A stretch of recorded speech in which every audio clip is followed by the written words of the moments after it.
na-offend ako para sa lahat ng kababaihan. Lalo na kung ipagmamalaki pa na karangalan ng isang babae na siya ay pagpantasyahan. Dapat ba bang ipagpasalamat na ang lalaki ay nag-iisip ng malaswa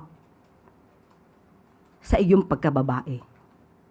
Nagkataon lamang siguro na siya ay nakasuot ng isang suit, nakaharap sa isang mic, at may titulo bago sa kanyang pangalan. Kung nagkataon na ang lalaking ito ang nagsalita ay nasa isang kanto, nakahubad, at sinabihan ng isang babaeng naglalakad, na ini-imagine ko kung anong ginagawa ko sa iyo kasi ang ganda mo. Magkaiba ba yun? Kung ordinaryong tao ang gagawa o ang tao ay supposed to be isang honorable